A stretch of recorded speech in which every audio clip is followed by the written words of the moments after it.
Olá, estamos de volta com mais uma aula de Teoria Geral do Estado, né? Uma introdução ao direito constitucional. Nesta aula aqui a gente vai estudar um pouco sobre o socialismo utópico, ou também chamado comunismo, beleza? Mas antes disso, gente, eu lembro vocês para ajudar aqui no canal e também para vocês não perderem as novidades, né? Se inscreva no canal, né? Faz aí, participa, faz algum comentário, né? Dá um joinha pra gente, beleza? E confira nossos livros também e os cursos que estão na descrição do vídeo do canal. Qualquer dúvida é só acessar lá nosso site www.direitoemtópicos.com, beleza? Então vamos ver aqui, socialismo utópico ou comunismo. Bem, com a publicação da obra de Thomas More, um filósofo inglês do século XV, né? De Optimum Republicae Status Tec Nova Insula Utopia. Surge aqui, gente, a escola doutrinária voltada à filosofia socialista.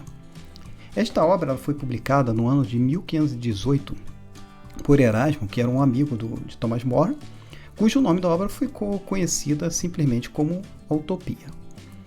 Essa obra, gente, ela traz uma crítica à organização política e social da Inglaterra na época, né, entre outros estados europeus, no que tange o que? A tirania monárquica e os privilégios e abusos da aristocracia presente naquele momento. E nesse viés filosófico, o direito de propriedade ele era visto como a origem de todos os males da sociedade. E assim, a propriedade ela deveria ser uma concessão do Estado, correspondendo ao que? A um Estado socialista democrático, com reformas substanciais na política e na economia da Inglaterra da época. No século XIX, né, em decorrência de diversas obras literárias sobre o tema, as palavras socialismo e comunismo eles passaram a ser confundidos no que diz respeito à sua significação. Então, nesse momento, o socialismo ele passava a ideia de uma ordem comunista superior, que passou a ser denominado de socialismo utópico ao se iniciar a doutrina do socialismo científico, de Karl Marx.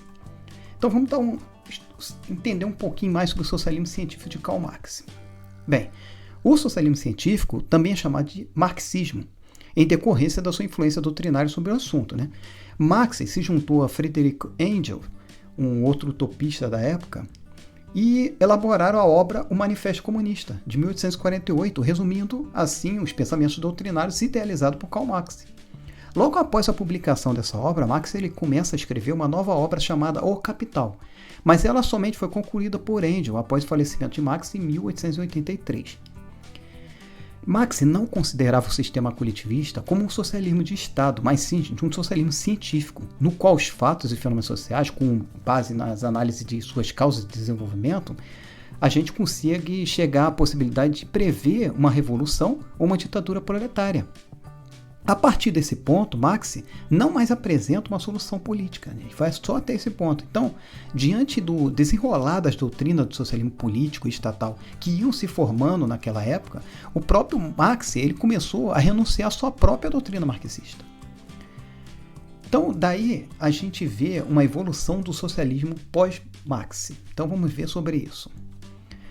Após o socialismo científico, né, de Marx, surge o quê? Várias doutrinas, como o socialismo de Estado, também chamado de socialismo integral, o socialismo radical, o socialismo corporativista, que também era chamado de socialismo sindicalista, o socialismo agrário, o socialismo cristão ou católico, o socialismo democrático, etc.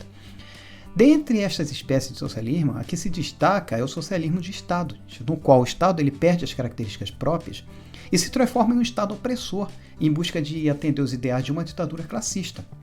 Para essa doutrina, o Estado ele absorveria todas as atividades, né, impedindo inclusive manifestações naturais da religiosidade, em razão de considerar manifestações espiritualistas contrárias à filosofia básica do próprio Estado.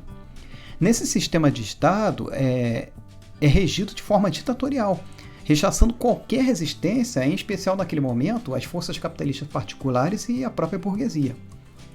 Em um segundo momento, o Estado deixou de ser um governo de pessoas e passou a adotar um sistema de administração do patrimônio comum. Enfim, o socialismo de Estado, nos dizeres de Said Malouf, né, seria o meio pelo qual se atingiria o fim ideal, que é o comunismo, sonho e miragem dos utopistas. Surge nesse momento, gente, então, a teoria da extinção gradativa do Estado, no sentido de que a administração social ela chegaria a um ponto tal que não seria necessária mais a existência de um Estado, onde se defendia aqui que haveria uma igualdade absoluta, com um princípio da livre associação ou do livre contrato, do qual os contraentes poderiam revogar a qualquer momento o contrato com o Estado, né? Preconizando assim o quê? A apropriação dos capitais pela coletividade, né? E a exploração deste, né? Por parte das associações livres e independentes do Estado. Logo, gente, em decorrência dessa linha de pensamento, surgiram duas correntes, uma comunista e outra do socialismo integral. A primeira sobre o cunho anárquico e a segunda sobre a fórmula russa de intervenção do Estado na propriedade particular, como vimos nas aulas anteriores.